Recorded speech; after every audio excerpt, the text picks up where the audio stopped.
Labai smagu, kad yra toks dabar dažnos lenktynės, nes tada, toksai gaunasi, normalus lenktyniavimas. Kaip mini Dakarą, nes išleidžiam jūs ryte, važiuojam, reiškia, kartu, nes remote servisas bus. Taigi per 2 mėnesius 4 lenktynės, dabar Baja Poland. Ir Baja Poland faktai yra tokie. Pirmas mūsų startas lygiai prieš 10 metų, 2015 metais. Tai yra 5. kartas, kada aš važiuoju į Baja Poland. Na ir ten vienas didžiausių Europoje karinių poligonų ir tenai vyksta procesas.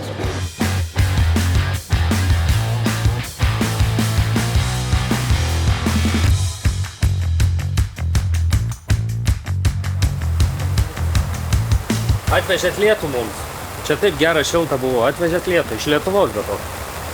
O tai nelyja? Noriu visus pasveikinti su 88 Toyotos gimtadieniu, nes 1937 buvo įkurta Toyota Motor Corporation. Tai paplojam Toyotai. O šiaip tai šiandieną kelionė.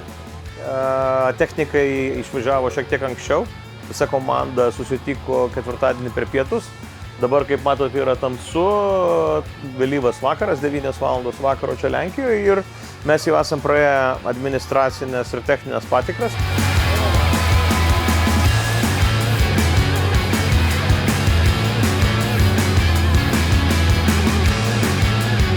Hiluxas turi liduką OK scrutineering, vadinasi, jisai yra tinkamas keliauti į lenktynės. Na ir penktadienį mūsų laukia shakedownas, kur išbandysim automobilį koviniam sąlygom. Tada spaudos konferencija, prologas, kurio metu žinosime jo rezultatus ir pagal tai rinksime starto tvarką šeštadienį ir tada jau tas starto podiumas oficialus. Tai penktadienis bus toks truputį labiau intensyvus.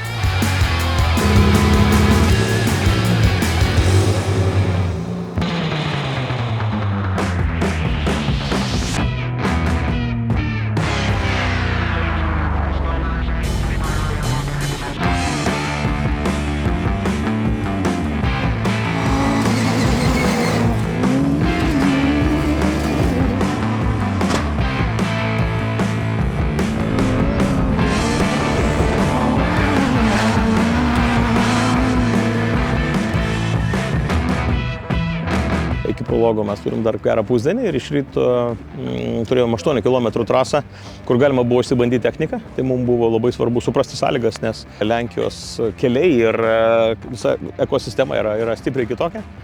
Čia stipriai yra nulyje, tai tikrai vietomis yra labai slidu. Taip pat mums buvo svarbu pasitikrinti, ar po gaisro mes susitvarkėm tinkamą automobilį. Tai padirbom dar truputį su inžinierium, tai manau, kad prieš prologą darbas yra padarytas. Viduj truputį neramu, nes taip važiuoti greitai galima, bet vietomis yra taip slidu, kad turi būti kaip pensininkas, ne? Ir tada surasti tą greitį tinkamą, jeigu atlieki iš labai greitai, yra sudėtinga. Bet pažiūrėsim. Pravažiavom 3 kartus testinį greičių ruožą, tai nelabai patiko organizatorių atstumai. Jie kaip ir tikslus, bet sistema gal šiek tiek vėluoja organizatorių duota. Tai nežinau, čia dėl oro, dėl to, kad nėra išorinės antenos, tai sunku, kad dirbti su tokiais atstumais, kurios gaunam iš sistemos. Bet iš 3 karto manau, kad pavyko ganėtinai tiksliai. Aišku, jau žinom ir trasą, tai tikiuosi, kad greičių ruožuose bus šiek tiek tiksliau ir geriau. Kojas nesušlapto. Tai bus šlatas.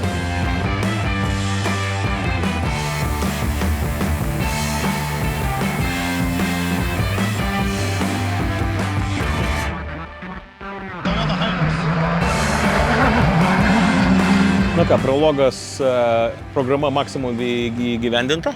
Prologė atvažiavome 4 absoliučiai ir 1 Europos taurėje. Čia tikrai labai greita, labai bumpy, duobėta ir slidu. Turiu pasakyti, tai toks tikrai tokiu greičiu važiuojant, tai taip kartais galima ir automobilį padžiauti. Tai... Bet ok, dabar viskas gerai, keliausime į podiumą ir rinksimės starto vietas, nes pirmas 10-ukas renkasi savo starto poziciją šeštadienį. Nuotaika visai nebloga, iš tikrųjų, dėl to, kad manau, kad tokiom sudėtingom sąlygom kelias jau pakankamai suniokotas, tai visai gerai pravažiavom, visai tiksliai gerai. Yra priekyje mūsų varžovų, bet jie yra vietiniai ir aš manau, kad jie šitą prologą važiavo labai daug kartų, tai manau, kad turėjo šiek tiek tokį pranašumą. Šiaip kol kas bent jau rezultatai, man atrodo, kad visai mus džiugina ir looking forward į pozicijų pasirinkimą.